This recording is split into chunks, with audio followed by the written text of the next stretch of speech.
Stanford University. The last discussion is going to be a panel discussion about the energy innovation ecosystem.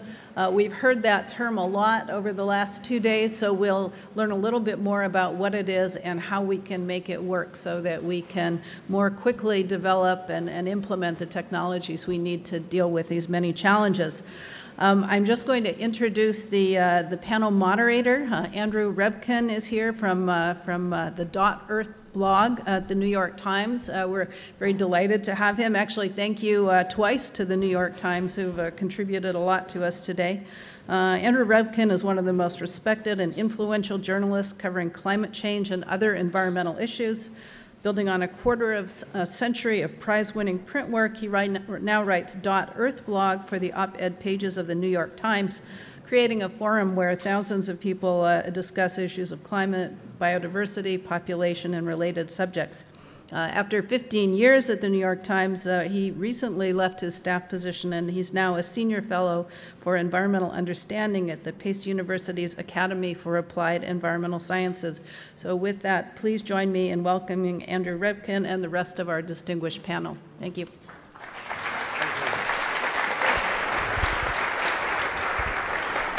It's great to be here and great to get to know the panelists earlier in the day a little bit. Some important questions, but it's also mid-afternoon, so it's that kind of somnolent, potentially somnolent time. So I'm not going to let somnolence happen. We're going to keep this fast-paced. And the key questions here, of course, are can we do anything about innovation, or does it just have to kind of happen? And some of you may, I've been writing periodically about issues on .Earth related to this ecosystem. I spent most of my career as an environment writer writing about other kinds of ecosystems like the Amazon rainforest. So what I'm going to ask these folks about, they're here crawling out of the ecosystem of innovation, each one of which has lived in that jungle for a long time. And what I would like to find out, the key question for me is, what can happen in there? Where are the joints that can be lubricated, the other components that can be tweaked to keep up with the pace of required change? In other words, what are the things that can happen in your world, mostly the corporate world, that can give the world a better chance of having a smooth ride the next 50 years, or at least the least bumpy ride possible as our appetites and numbers crest on this finite planet. I was at Santa Fe Institute last year and saw Jeffrey West, the physicist there who deals with complex systems like this, and he had a chart. He looks at this issue of how do we get through this time, and he had a chart that has this kind of scalloped look, and it shows the frequency of great game-changing innovations, and he kind of shows how fast it would have to get to keep up with human needs as we head toward 9 billion people mid-century. And the question is, can you actually do that? Can someone, or does it just have to happen? So I'd like to start. I'd like each of you to basically give your little mission statement. What is it you do at your company, or if you're out of your company now, what is it you've done that gives you a sense of what opportunities still are out there? What's on your to-do list? So Uma Chowdhry, can you just fill people in? You've been at DuPont for 33 years. Yes, you're a member of the National Academy of Engineering, and you're in charge of science and technology. I have been. I am now emeritus. Okay. But I call myself... You're way too young to be emeritus. Well, I have other plans. Okay, good. So do I. I've changed gears too. Yeah. So fill us in a little bit on your vision of what... Well, you know, through those 33 years, I have developed an unshaken belief in the power of innovation. So I call myself the Chief Belief Officer. In fact, you know, outside my office, my assistant put a note out there, a title out there, calling me the Chief Belief Officer. I like that. So that generates a grin anytime anybody comes to visit. But so over the years, our lives have changed completely through the years I've been at DuPont, because when I went to DuPont, computers were not around. And you people weren't even born then. Many of you weren't born then. So I've watched DuPont transform itself several times. And it happens over different periods of time, depending on what the inventions and discoveries that occur in the lab are. But innovation to us is about creating value in the marketplace. It's not about an invention, it's not about a laboratory breakthrough, it's about innovation. And we're in the business of selling materials and services.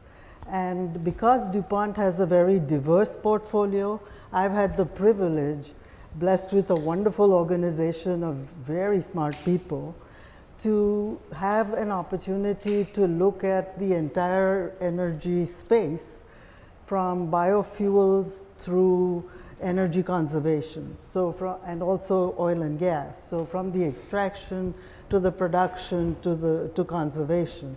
And so as a materials provider, I have a bird's eye view of a variety of issues, but a variety of very huge opportunities in which we believe we can create value in the marketplace.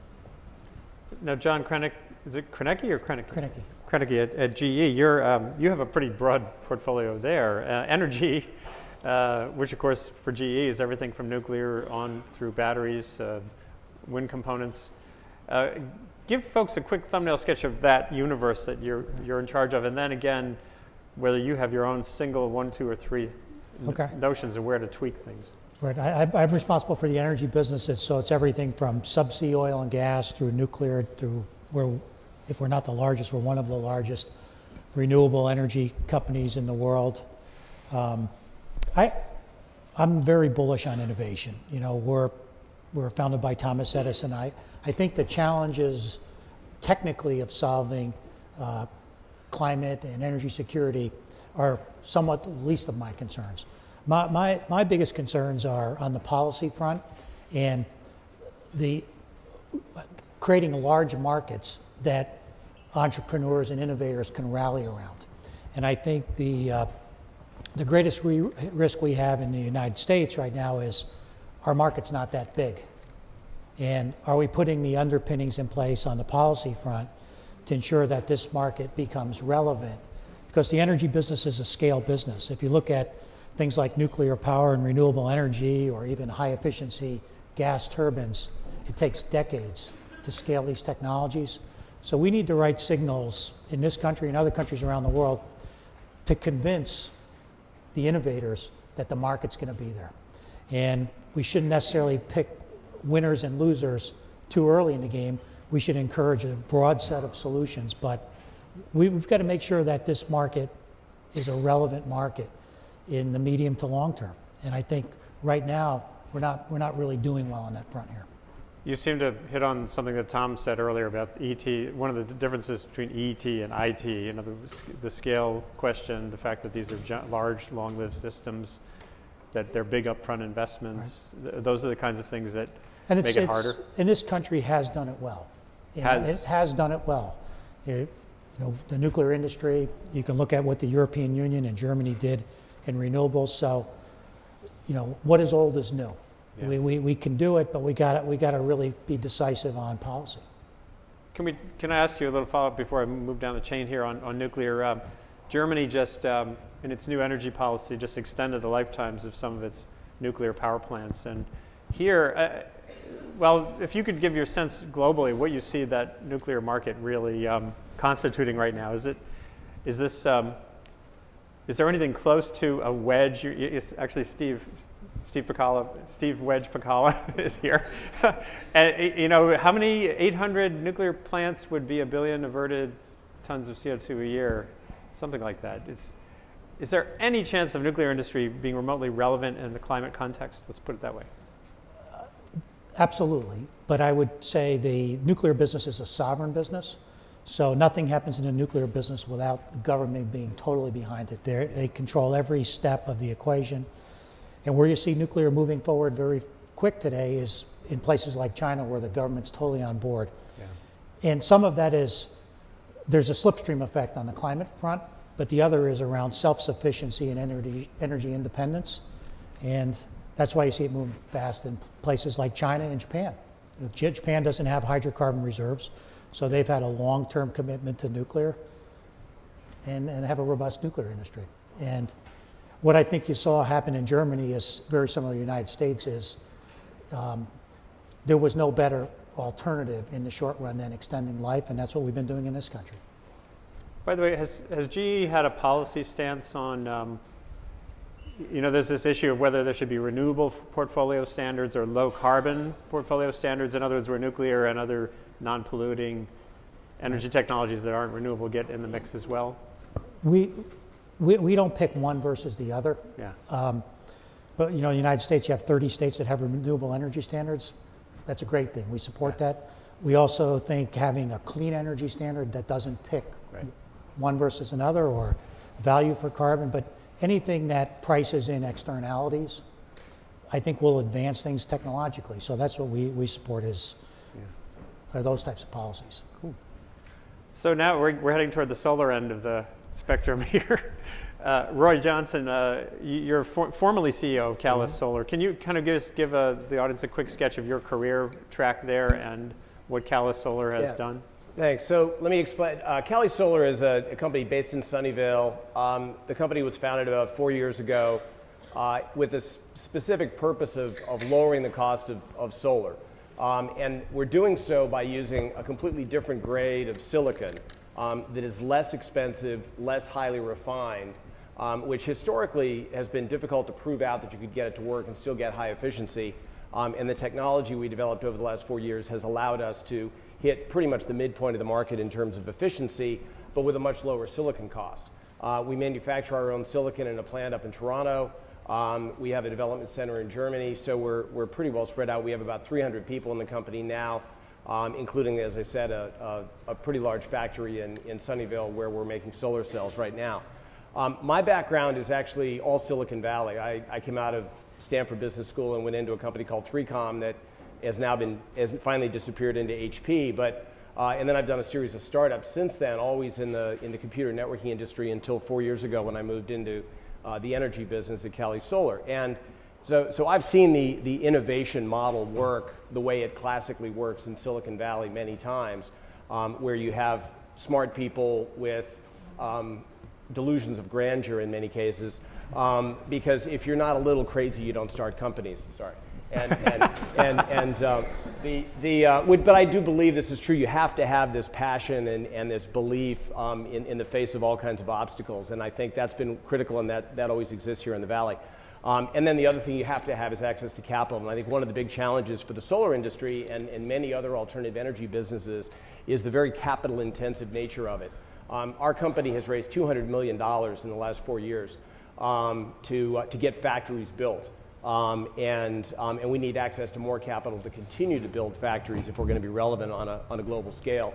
And if you're an internet company, $10 million goes a long way. You buy time on servers, you hire some smart software people, and you're up and running and generating revenue. So I think that's one of the challenges that goes to the energy infrastructure, at least in startup land. So now down to the founder of a solar company. I guess we're all old enough now that there are graybeards in the solar industry. There are graybeards in the solar industry. I mean, you don't have a beard, but so it was 25 years ago that you found it. Right. What happened at that moment, and is it replicable today? It is, yeah. Well, I guess in a way, SunPower is a poster child for what we've been talking about. I mean, it grew out of Stanford University and technology that developed there. I eventually was forced to make a decision whether to stay on as a professor or follow my dream, and I chose to follow the dream. But I say it's a poster child because certainly there was a lot of innovation involved, but it also reflects a lot of what Tom Friedman said today and others. It actually took 25 years to get where we are. So energy, one of the elements of the energy business that I think young, innovative entrepreneurs need to realize is it's a slow-moving business. We're talking changing massive amounts of infrastructure. We're talking about building 2,000 to 5,000 square miles of panels just for being deployed in the United States. So for it to transition from a hobby, as he said, I thought that was a great slap, into something significant requires tremendous investment and a lot of time. So SunPower is on that way. I think the industry has grown 40-fold in the last decade, which is 40% per year, basically. So that's the good news. The bad news is we're still only supplying less than 0.2% of the world's electricity. But the good news is that if we continue that growth for another 2 decades, we'll actually be supplying a significant amount of the world's electricity. So from the point of view of an innovator, I think it's very important to understand the sort of dynamics and time frame of this transition, the scale of it, the fact that logistics and glass supply and things like that you may not think of as an entrepreneur are actually gating our development as an industry.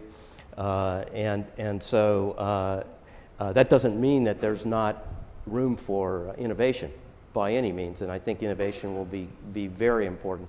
But it's a complex industry overlaid by all of these policy issues that really have to get worked out. And if you're up for a game with that many moving wheels, then I suggest you try it.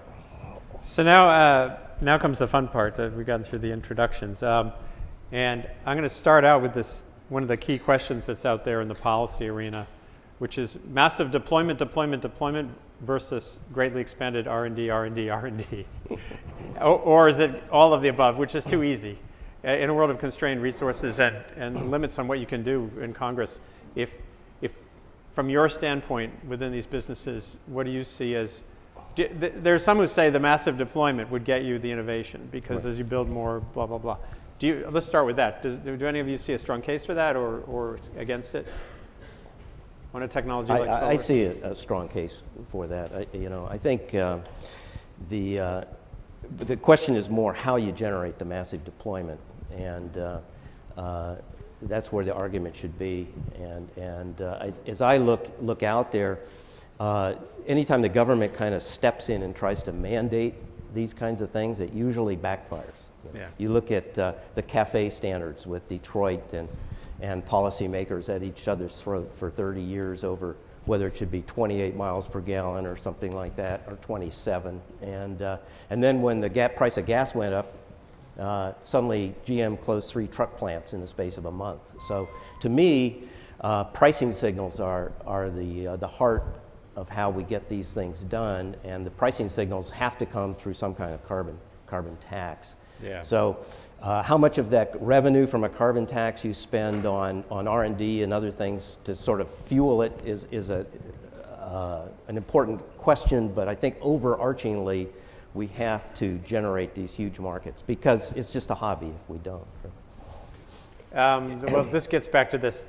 There's a circularity here, which I've gone through this exercise with everybody from Bill Gates to Nate Lewis, I think, is in the policy arena, though, where we've seen in the last year or two, actually the last 7 years, attempts to get a carbon price, at least the traditional idea of you have a cap that declines, the trading kind of mechanism. There's no sign at all that's anywhere in the cards. And on the international level, there's even less of a sign of any kind of true global market for carbon. So in the absence of those things, or the IEA, the International Energy Agency, last year at Copenhagen rolled out a report saying it would take until 2025, even with a carbon trajectory, to have what they deemed sufficient impetus to get companies to start changing what they're investing in. And that's a pretty far down the line, 2025, to get a signal high enough to generate the change, which seems to contrast a little bit with what you were saying. I don't know if any of you have your own sense of. Certainly one of the things we've seen in the solar industry that has been very effective, especially in certain jurisdictions, certain states or certain countries, is the creation of direct subsidies. Like Germany, you mean Germany? Germany as an example. So Germany. But here's a question for you. I know about the deployment that's resulted, but what about innovation? So right, and that's where I was headed. So Germany has had a huge amount of innovation in the solar industry. In fact, in our company, for the first 2 years, we had the vast majority of our employees were in Berlin, because we were able to leverage the skills that existed in other companies, in universities. Germany has a whole network of institutes that are a bit like the SRI model, where they're partly government funded but largely through cooperation with industry. And it made it very easy for us to leverage that and be very capital efficient in rather than buying a lot of equipment to do the early prototyping that we needed to do, we could go rent time in an institute or at University of Constance or someplace where we could have that kind of cooperation. So that capacity was there because there was absolutely. The there was a top top to bottom commitment. Yeah. And then there's also, if you look at, Germany's developed a very big export industry for equipment. For manufacturing of solar. I think 50% of the equipment that's in our factory is German. And I think most of the Chinese factories currently are still using largely the European equipment. So I think that has turned out to play off very well. So there's lots of innovation, and I think money tends to flow, whether it's VC money or other money tends to flow to places where there's big markets and big potential markets. And I think Germany did a very good job of having a predictable market with their feed-in tariff structure that gave you guaranteed revenue on your solar system for 25 years. From GE's standpoint, is there a history of those that working that way? I think there's no silver bullet, so I think it's a combination. You know, we should look at feed-in tariffs, clean energy standards, building large-scale demonstration plants for cleaner coal and nuclear to learn more about those technologies in the future. But I just would make 2 points. One, with respect to the United States. You have a highly regulated utility sector here. Given the recession, it's going to take till 2015 for the United States to recover electricity consumption back to 2007 levels. Is that right? Wow. On the current trajectory. So go sell into that market, barring any incentives. Is a high degree of difficulty because the power is not required. It needs a market signal. And then, if you look at Germany, the German people supported feed-in tariffs. They put $900 billion into those subsidies. But it was a trade-off that they made. And it's one of the reasons I think the solar business was driven strongly from Europe, but the same's true in the wind business. If you look at the European Union, helped scale the wind business over 2 decades. It's a choice that they made. Yeah. Yeah. So, gentlemen like these to my left have created an ecosystem and a high growth rate for the solar industry that also creates great opportunity for a materials provider. Sure. So we've created a $1 billion+ business already, thanks to the fact that our people keep coming up with better materials that all these gentlemen have to rely on, without which the solar industry cannot grow. Yeah. So the efficiency improvements result in every single part of that value chain, all the way from the basic materials to the formulated materials and the processes to lay them down, etc., to be able to create the efficiencies that we need. So it's a great opportunity that has been created by people that have graduated from universities like this one. So there's huge opportunity ahead. I might just add one other example in the wind space. The United States came out of nowhere to be #1 in 2008 in global installations because we had good policy and we had demand. Given the recession, and now that natural gas prices have collapsed, the US has dropped from #1 to #3 in 18 months.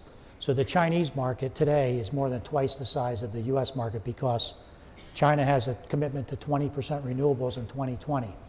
Our policy in the United States ends at the end of 2011. So we're not going to be creating a lot of green jobs when you can see the end in the end of 2011. One other thing to address along those lines is I think one other factor that hit in 2008 in the US in the wind industry and the solar industry and is not as evident in China was that the capital to deploy the systems largely went away.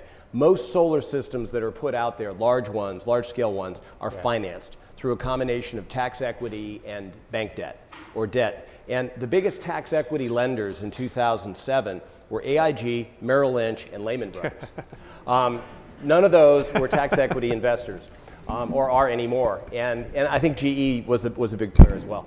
And then the banks, after that, with the housing crisis and everything else, just went into brain freeze and stopped lending. And so that's been one of the biggest problems. And I think in contrast, China has continued to support the industry, both the manufacturing of solar as well as the deployment of solar and deployment of alternative energy, especially wind. And I think that's been very interesting policy because there are, for example, the DOE has a loan guarantee program for companies like all of us. And yet it takes 18 months to get a loan, and you know, that's a lifetime for in this industry, and I think that needs to be streamlined. Yeah, I want to transition back in time in the sequence of things that happens between an idea and a product and a big market. And then go back to that where you were, Richard, in the 70s. What was the advance, or what was it you built out, and where did that seed idea come from? Oh, Andrew's got a... Was it one of these posters? Actually... You know, the equivalent? Yeah, yeah. Actually... What was on the poster? What would have been on the poster? I'm walking by your board now. What was on my equivalent of a poster came out of a postdoctoral IBM postdoc fellowship that I did, where I came up with the notion that we needed higher efficiency, and that the ideas on the table at that time in the 70s would just not generate enough energy from solar to pay for the concrete and the steel and the glass and all that sort of thing. And fortunately, at the same time that I was coming up with this idea, the US had an energy crisis, and they formed Electric Power Research Institute. Right. And so I went over there, and first I went to the federal government, and this was before the formation of the DOE, and I said I have this great idea to improve the efficiency. And first I went to DOE, ERDA, which was called back then, and they said, well, we're not funding anything that we don't know works. You should go to the National Science Foundation. So I went to the National Science Foundation, and they said, well, we're not funding anything having to do with energy. That's ERDA, okay? So... that kind of thing never happens now. Yeah, yeah, so that kind of thing. And when I came back, though, I got hooked up with EPRI, and we started a long-term relationship. So it was private money? Well, Electric Power Research Institute, yeah, it's public utility money, basically. That's interesting. Yeah. Well, sometimes the idea can start with the federal government too. So the Department of Energy put out a big vision back in the late 90s, actually, that we should dream of a biorefinery someday. We want to decrease our dependence on fossil fuel. Right. And at DuPont, we had begun to build the capability with biology, and had learned to re-engineer microbes to be able to convert things like glucose into useful chemicals. And when this vision was proposed, we decided to apply for the federal grant, which was tens of millions of dollars over several years, in which a cost share relationship ensued with several partners in this ecosystem. So it could be NREL, it can be universities, it can be lots of different people, including startups, because the DOE has the vantage point of being able to see a lot of different types of innovators in the system and bring us all together, because partnerships are the way to go when you're trying to address these mega scale problems. So today, we're building a plant, and we'll have a cellulosic ethanol plant that is commercial before too long. So the excitement exists in several spheres, and the ideas can come from anywhere, from a university, or can originate in the federal government too. I wouldn't mind getting some input from you all on the ARPA model, or how that's played a role, either in the early days of photovoltaics, or even before you, or now with this sort of resurgence of the rebirth of temporarily of ARPA-E, perhaps temporarily. Do you see that as a necessary component in this chain leading to products and markets? Anyone jump in if you have a... Not me, I think it's a waste. You think it's a waste? Our ARPA-E, I don't know too much about that one. By the time ARPA-E came along, we were kind of, as a company, too far along. But what I will say is that we did participate in an earlier program that DOE and NREL ran called the Solar America Initiative, where we made a proposal and got a $3 million grant, which as we were just getting started, and $3 million made a big difference to us, to work on some advanced development stuff that we did that really helped us in the long run. So, and we've had a good technical cooperation with NREL. So the fact that NREL exists is very, very useful in this, for us and in this industry, and has been a very important resource. And it's supplementary to all the other ways that we go and get technology and get money. I would agree with that. You know, we've seen so many offshoots from the DARPA funding over the years in civilian applications, not just defense applications. And ARPA-E is modeled after DARPA. Right. So, you know, DARPA has this vision of a 50% efficient fuel cell, solar cell, and we are certainly working through that DARPA fund in that arena. But ARPA-E has its place, in my view. It has, you know, troubles getting going. I wrote about some of the ways they were selecting candidates. It's always lumpy to start with. Right. I'm sure GCEP didn't just have a running start either. So it's, you know, to what it's matured into today. Right. So I do think that ARPA-E has a place, as do conservation efforts that are here and now today. I'm less concerned about government funding research. I think there's some role there. But the bigger role is making sure that the U.S. remains relevant and competitive. The other factor that's at play here is free trade in green technologies. Protectionism is rampant. You see climate change cloaked as green industrial policy. So forced technology, you could look at compulsory licensing could be an issue. Can you think of a glaring example of that drives you crazy? Local content rules.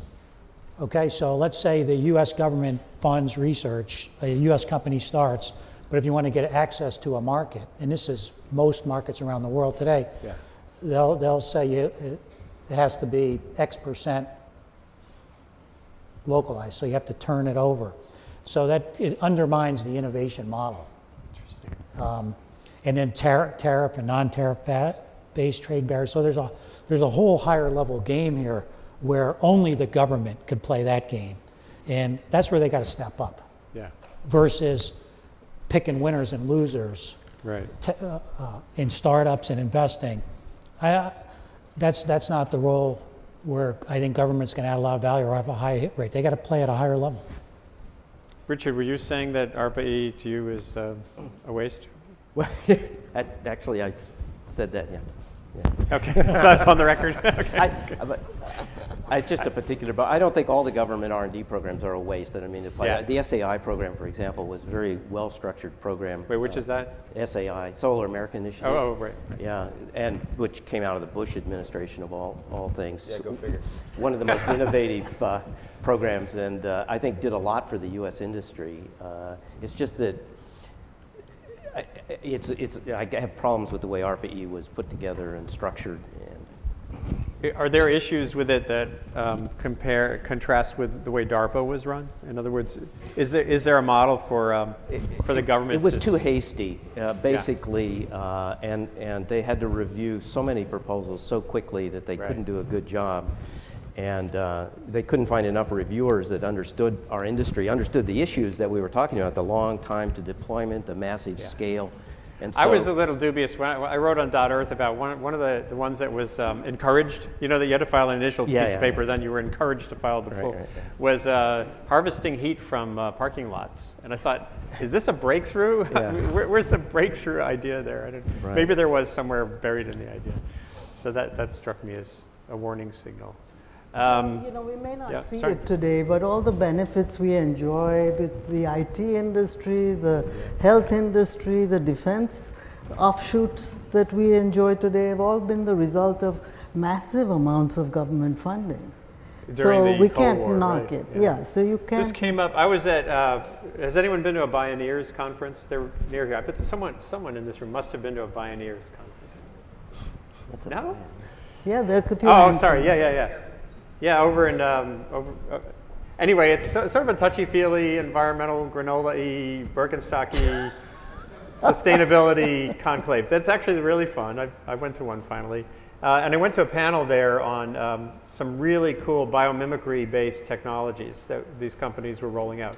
One was wind turbine blades that were knobbly on the front, not a smooth surface. The whole history of the wing, the airplane wing, is you have to be really smooth. You don't want turbulence. Well, it turned out that they model them after a certain whale, humpback whale tail fin has knobs on the leading edge, and they found that it actually is more efficient by enough percentage points to make it a better turbine. And the other two panelists also had technologies that were basically materials advances. And I asked a question at one point about what was the origins of all this stuff. Well, the whale came from Navy research on making submarines slipperier. And so here you are again at this meeting about these really cool biomimicry, design, green design, and it all started out with the Defense Department. So that's to me it says a lot about what you were just talking about. That when you really look back down the chain, we still do rely to a certain extent on fundamental breakthroughs. And I think one difference though in defense is the government made the market. Yeah. Right? So submarines. They were the industry in this country at least is still in private hands. Yeah. Right. So that connection's not as direct. What you say is true, because the biotech revolution also started with lots of spin-offs from Stanford, actually, so and the IT as well. Yeah. So if you were walking around earlier today at the poster session, and there were a lot of young scientists working on the cutting edge of things like photovoltaic chemistry and physics, and would you say they're missing the boat? There isn't much to gain there. That isn't where they should they be working on financial innovations instead of which were really successful at least for a while. Or is there a role for that stuff? Oh no, absolutely. I mean, I saw a number of really interesting things out here today, and that have the potential to have a big impact. And I mean, our company was founded by some people that came out of Berkeley. And they had done a bunch of work, and they had it was just like this. They had done poster sessions over a number of years, and it had turned into enough real work that you could go get it funded by the VCs to get it started. And it takes time, but there's no shortage of ideas. And one of the things about the venture community is it's a very, very efficient filter. The bad ideas, most of them don't get funded, and hopefully the really good ideas do. And it can be very frustrating as an entrepreneur to try and get through to get funded. But I think the system actually works pretty well, and I think that's one of the challenges, like with ARPA-E, is who's doing the evaluation and how knowledgeable are they, and do they have the right mix of fear and greed that the venture community brings to it that you need. Now, seeing as we're at a school, it's worth bringing up the question of, do you feel that this is another gathering storm issue? Do you feel that there's adequate resources and the pipeline, the academic pipeline, is producing the intellectual infrastructure that you all need to move ahead in the next few decades? Cool. Yeah, we're done. Yeah. Well, I think if you walked around the Stanford campus and said, give me all your best ideas for an energy company, an alternative energy, you'd be buried.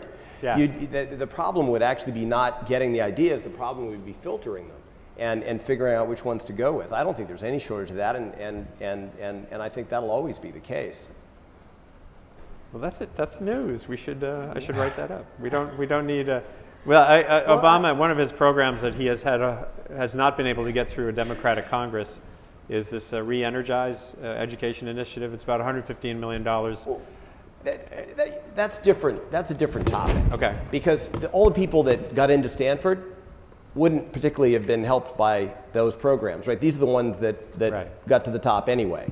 So there's another problem there, which is how do you staff the United States with people that have the right skills to fill the jobs that need to be filled. I don't think that particularly impacts schools like Stanford or others.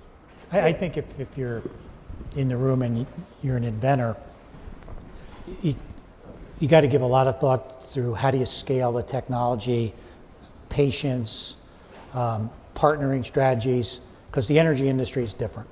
It takes time, but if you get the right policies, market conditions, things can scale very quickly. We got in the wind business. We bought a bankrupt company in 2002, and we scaled it to $6 billion in 5 years. That's amazing. Because the right factors. Yeah. So the manpower, supply chain all came together relatively quickly. But you got to get the right policies and market conditions, and that's innovation in its own respect, you know. Wow. But I think Calisolar is a good example of how you can short circuit that time frame to some degree. I mean, Calisolar was not trying to create a whole new type of solar cell. They came up with a lower cost way to make the wafer, okay? And that wafer could then be slid into existing distribution channels, existing manufacturing channels.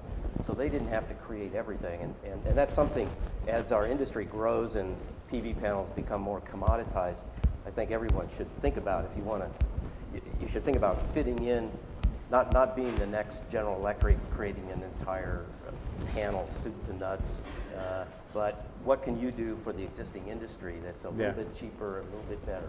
And Calisolar is a great example of pulling that off. Just like a compact fluorescent bulb screws into the same 100-year-old fitting that Exactly. We've had from a long time ago. I wanted to swing back to nuclear for a second too. Are there any fundamentally different designs of plants that you foresee starting to come into play internationally? Or? I would say there's no technological breakthrough. You know, basically what nuclear is all about, scaling and deploying. Yeah. Okay. What I think is exciting, and some of this technology is on the shelf, is how do you deal with spent fuel? There are technical solutions to utilize spent fuel that we could build pilot facilities that can generate several hundred megawatts. We could do it today, but again, it requires sovereign commitment. Yeah. And that's a way to, I mean, the other concern we have in the nuclear space is if the US does not have a vibrant civilian nuclear sector, we become irrelevant in non-proliferation discussions.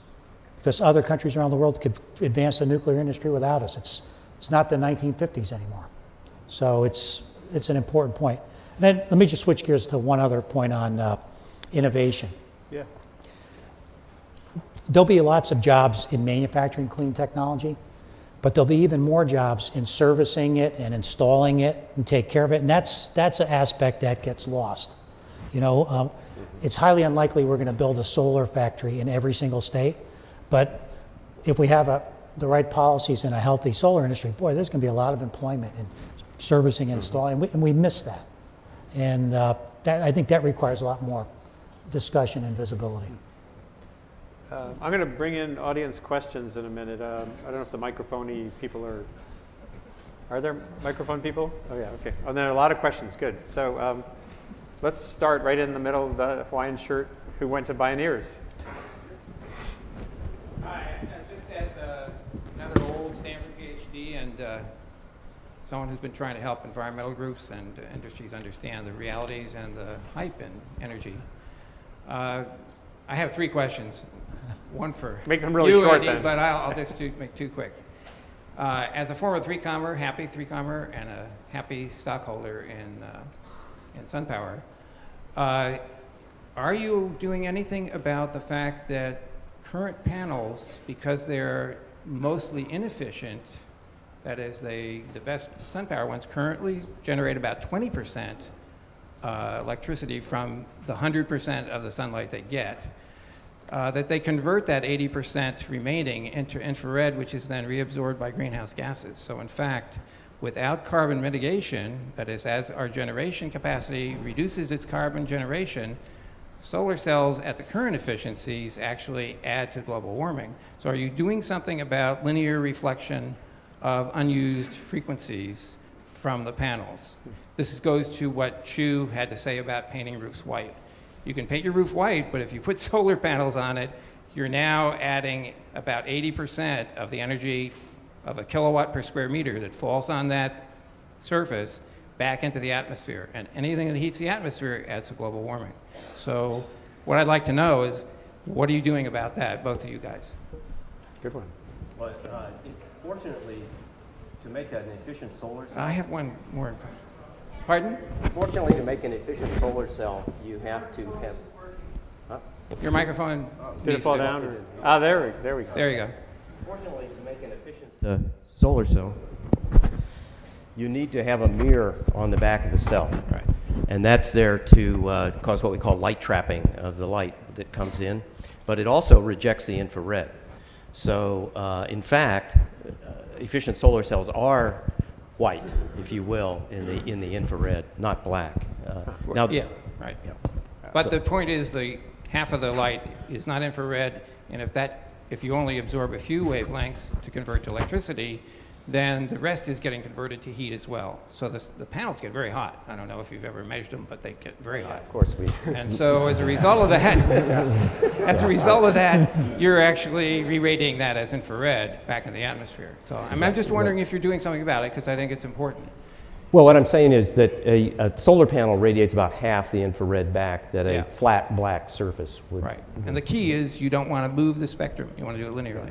Just to be fair to other questioners, can you hold off on your next question? Well, it's a very simple question. Okay, all right. How many of you actually are aware, since nuclear is an issue, that we solved our power problem 40 years ago by the same people who worked on the Manhattan Project with a molten salt reactor, which has no significant waste, has no pressure, no explosion capability, and can actually consume weapons and existing nuclear waste? Because that is an example of policy and politics getting in the way of innovation. And from 1954 to 1974, our Oak Ridge, Tennessee people under Alvin Weinberg operated the molten salt reactor system perfectly safely. Any quick thoughts on that? Sure. I'm going to see if I can write something on that at some point. Other questions? Right here. Oh, yeah. So thanks to the panel for a very interesting discussion. You've talked a lot about markets, and it's certainly true that the federal government has a significant role to play, I think. But it could be argued that energy policy in the United States is primarily determined by about 50 public utilities commissions distributed around the country. And that decisions made at those levels actually have more to do with what gets installed and implemented and the renewable portfolio standards and so on. But could you comment on how you deal with the problem, or how we as a nation deal with the problem that we really have fragmented that a pretty important market part of the policy in such a big way? One comment about that is solar really is a global market. And so it's not just 50 PUCs you're dealing with, it's Germany, it's Spain, it's the Czech Republic, and you have this constantly shifting array of incentives that come and go. Spain went from I think it was 100 megawatt a year market installation in 2006, right? Yeah. To 2 gigs in 2007, and then back down to 100 gigs in 2008. Because they put this enormous incentive in place and then they took it away again. And the Czech Republic is in the process of doing that same thing right now. So you get these boom-bust cycles, and I think one of the things Germany's done very well is have a more linear, predictable kind of approach to the whole thing. I think on a state-by-state basis in the US, you see some of the same behavior. You haven't seen these huge movements, but certainly it does move up and down, and it does vary. At the federal level, there is a very substantial 30% tax credit, which is a significant portion of the overall incentive that was made permanent in the energy bill late 2008, I guess it was, which now carries on, I think, for 10 years. So that at least is one thing that's significant at the federal level. Right next to him, and then I'm going to go back that way. This is the hot zone here. This question is probably most directed to Uma and John because you are associated with what I'm about to ask about. One of the more provocative announcements I saw earlier this summer was the announcement of the American Energy Innovation Council, which from the leaders of GE, someone associated with DuPont, Cummins, Bill Gates, the CEO of Xerox, surprisingly but excitingly, all banded together and said, we want to see $16 billion annually of new R&D money in the energy space allocated. Pretty interesting challenge coming right out of industry. I mean, there's no question about this being a government or NGO instigated thing. John and Uma, would you be willing to comment on AEIC's vision? Obviously, it's an R&D direction, but how might such an initiative impact the kind of innovation that you've lived with going forward? So, you know, I personally think that it is absolutely necessary, and it's a drop in the bucket. So if you look at healthcare spending, it's $30 billion. You look at defense spending, $80 billion. So asking for a tripling of today's meager $5 billion of energy spend is not asking for the moon at all. And I do think that it's a very modest request by people who understand that we're just coming out of a recession. We're not going to get back to normal levels or the levels we expect until the 2007-8 levels until 12 or so, 11, 12. So it just is a very pragmatic request for a consideration, because we're looking for scale and we're looking for the market signal. We all are. I agree.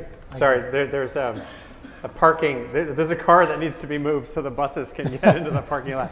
Hold on one second. A gray Honda, it's a 6DFG504. If you parked your car in the no parking spot right outside the building on Galvez, you need to move it now so the buses can get in. Now, the gentleman who's been patiently waiting with the white. Yeah, thanks. Is this on? Yep. Okay. It seems to me that we're caught in a dilemma between needing an economy that grows to get the investment for the new technologies. But that growing economy is also creating the problems with CO2 and other gases that are polluting the environment. What do we do about that? I mean, the very fact of building the new technologies gets workers driving to new places, often at quite some distance. The secondary energy costs of deploying the new technologies is very, very high. And it seems to me we're talking along two curves without beginning to manage the intersection between them. I think a simple answer is a lot of the new technologies will existing installed base, so you basically get a big efficiency upgrade. I think one of the things you're going to see, there's a revolution in natural gas in the United States with shale gas. You can repower the coal fleet and take efficiencies from 30% to 60%. So there's a big climate change impact there by repowering old coal. By the way, would you see that requiring anything in terms of federal directions? Well, what I think is that's what the financial markets are betting on, is gas. And your question on $16 billion for research. I met with a customer earlier today. One LNG project in Australia is a $40 billion project. So, you know, we're going to see a lot of gas because that is going to be the default mechanism if none of these other technologies move forward. And that's not all bad, because 2 years ago we thought we didn't have any gas. So you can see how quickly technology changed that game. So Jesse Ausubel was right 20 years ago. He's always right about everything, I think. But from Rockefeller University, he's written for decades about natural gas as being a key bridge, and clean coal being a fiction, and it's out there. We just need to look for it, and here we are looking for it and finding it. There are lots of questions related to how we extract it, but those will go away, I think, in the long run. Yeah. Did you have a quick comment? And then I wanted to emphasize that, and I think natural gas is having another impact on the renewable space that wasn't perhaps foreseen, and that is most natural gas plants can cycle much more rapidly than a coal plant. So one of the issues that's been looming over large amounts of wind and solar penetration is how the rest of the load is made up by the existing utilities. And it looks like, now that we know there's a lot of natural gas, that natural gas will naturally assume a larger role in that load matching. it's interesting. So it's like screwing in the new light bulb into the old fixture, putting gas into an old coal plant. Right, right. And that gives us another 50 years to figure out how to do energy storage. It's interesting. Yikes. Oh, yes, right here. You've been very patient as well. Thank you. I'd like to answer the gentleman's question over there. I think that fuel synthesis Jump in. Fuel synthesis from off-peak wind is supposedly competitive at $45 per barrel of oil. That's a process that has recently improved from 30 to 60% efficient. And I know that Dr. Tom Germillo here on poster 15 out back has some information about that. I brought some other information that I hope to share with both Uma and John. My question is, how do we get the Congressional Budget Office to include externalities like the cost of floods and the other costs that are involved with the externalities that we need to address into their scores? That's what we came to Stanford for. Yeah, Yeah. Oh, the microphone. Sorry, right there. And then Ben in the back. Sorry, I've neglected the back of the room. So, okay, am I first or in You're the back? next. Oh, go ahead. Yeah, you go first in the back, and then our gracious host. Okay, so given the composition of the panel, I have another question about innovation pipelines. Right? So I'm an old Bell Labs Silicon Valley guy, so I've done both the long-term R&D that the two of you on the left and the craziness of the valley, the two folks on the right. Right? Talk some about what your time frames are, what kind of R&D portfolios you run on the left, and the kinds of projects that work or don't work with the combination of university spin-off, VC funding cycles, scale issues, right? Anyway, I'm curious to get contrasts, right, of what each side can and cannot do and where you might get help from the other side. Because the R&D pipeline management is pretty different between the two of you, I think. absolutely. Good question. So, very good question, and we worry about that all the time. But in a company like ours, we have a large portfolio of programs, and we have to ensure that the pipeline extends in several horizons, right? So, we are part of a 200-year-old company, 200-plus-year-old company. So we've survived in spite of what is written about corporations being very slow and elephant-like. It just takes a different mindset to recognize externalities and to continually transform oneself and to get onto new trajectories of growth. And so we have a reasoned view of what is expected in the short term versus what is expected in the long term, and the time frames for if you're going in a completely new area like in biology, in biotechnology for totally new types of liquid fuels, it's going to take 20 plus years. And the short term is 1 to 2 year kind of cycles. So it requires a strong stomach to be able to fight the case year after year in the face of recessions as well, because you know the first tendency of in many businesses is to cut the easy money, the R&D money, right? But luckily we have a belief in R&D based innovation, a belief that the nation's economic might comes from its innovation engine, and our might has come from innovation. Just a quick snapshot. In the clean energy space, we have 12,000 engineers spending $2 billion a year. More than half of them have been with the company less than 5 years. About half of them are outside the United States. And in parallel, we have a big M&A machine. So if you look at our entry into renewables, we look for smart people and good businesses and we buy them. And that's been true since Edison started the company. That's pretty amazing. Has the proportion of that to the company's revenues changed over time, or is it, just thinking about that, your R&D as a portion of revenues? It's growing with revenues. You know, so if I look at the energy business, sort of a stable proportion of revenue. You know, we're spending between 5 and 6% of revenues in R&D. Yeah, and we look to startups all the time to acquire technology. So we are not working in a vacuum. Any thoughts on the VC, et cetera, end?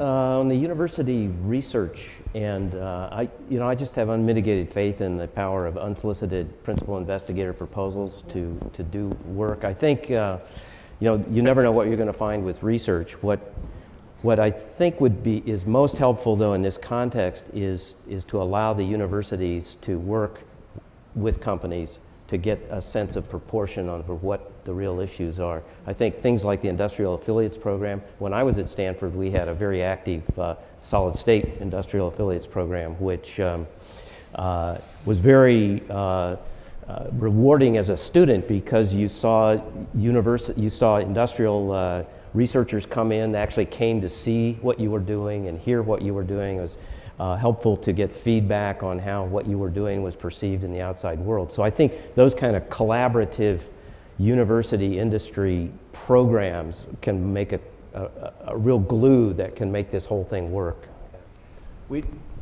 Sorry, one last comment. Yeah. For in the startup domain, where you tend to be very, very focused on whatever your original idea was, and you don't tend to do very much R. The R was done, you started the company, right, and then you're focused on D and getting enough progress made where you can start to generate some revenue before you die. And so that really tends to be the focus. And as Tom Friedman said, we're all going to die, right? Well, well, startups are a series of near-death experiences, and that's actually the part of the fun. Right here. Yeah, I'd like to go back to how we began this conference yesterday, where Christina Johnson talked about the plans to result in radical reductions in greenhouse gas emissions by 2050, so like 80% reduction. And basically what that required is to stop any energy demand growth through efficiencies and so forth. And then on top of that, we had to increase the pace of our nuclear industry by, I don't know, something like 20% a year, year after year for decades. Similarly, the CCS industry, all the renewables, wind, solar, lots of radical changes that they have to continue to grow year after year after year. So what that tells me is we really need to get this, innovation ecosystem really humming. And I guess I just wanted to hear your ideas. What do we really need to do to get this thing humming at the pace that we can achieve this very dramatic reduction in our emissions while at the same time providing all the energy we need? It's very simple. You need political will. Because right now the market's going the other way, at least in this country. If I look at global power generation over the next decade, the fastest growing fuel source is coal. Right. If you look at incremental power additions, India will be twice the size of the United States over the next 10 years. China will be 6 times the size of the United States. So we're not building a lot of nuclear. It's paralyzed right now in this country. So we got to do some stuff. We need political will. And then if you look at the scale challenge relative to China and India, if we're not in the game, this is a scale industry, how are we going to be cost effective? So I think it's a political issue more than a technical issue.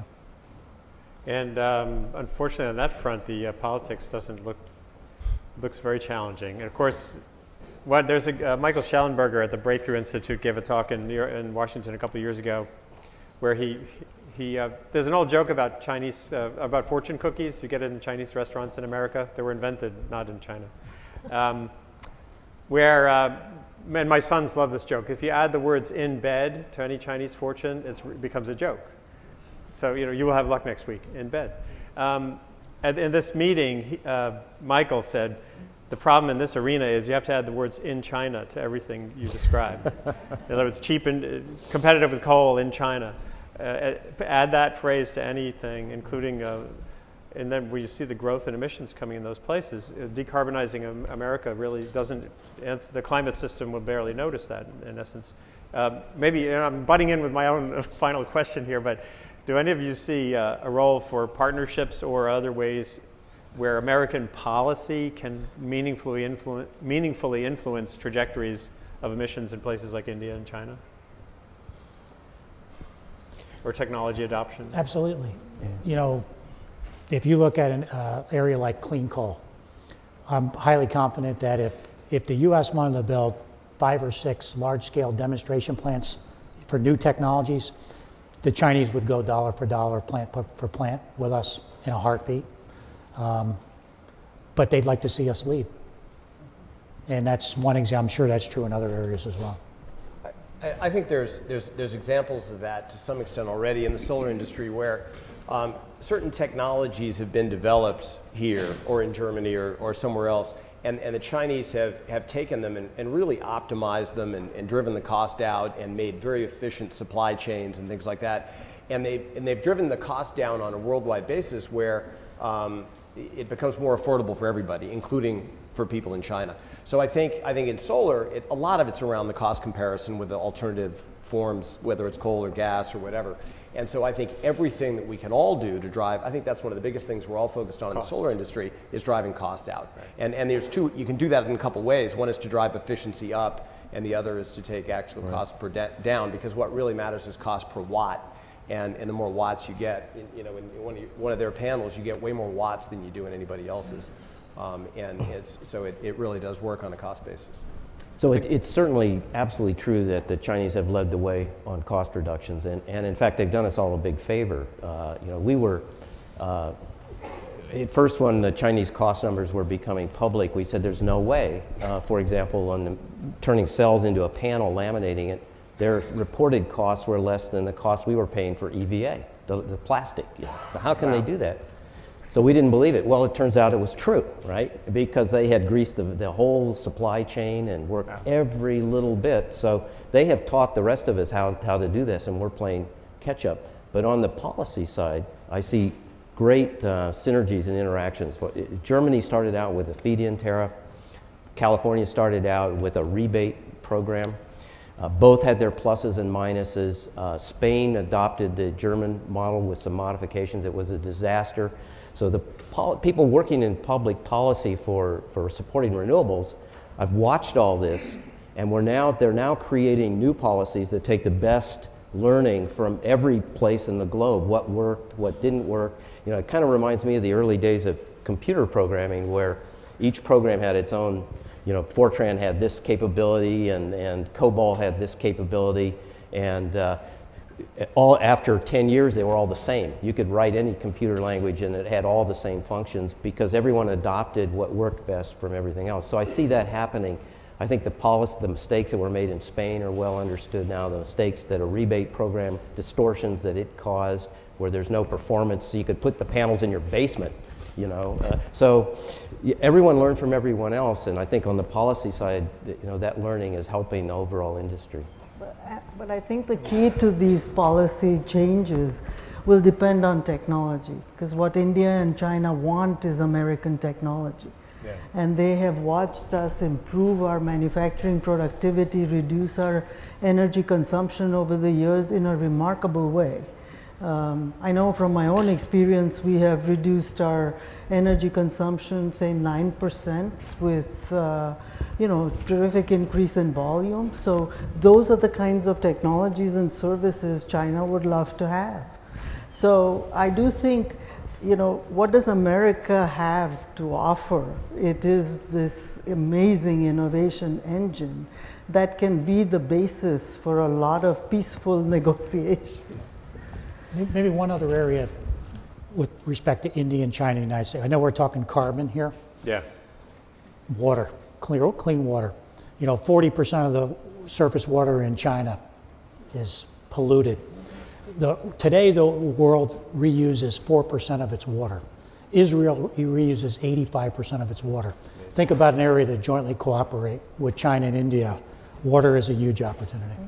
But you're reminding me of a conversation I had with Steve Chu when he gave a speech at Brookhaven right after he took his position, and I brought up the intellectual property question, and he was saying that in some of these arenas we're going to have to kind of forego IP to create some of these partnerships, and someone from GE, it wasn't you I think, but someone else was quoted in the story that I wrote saying, "No way, no way."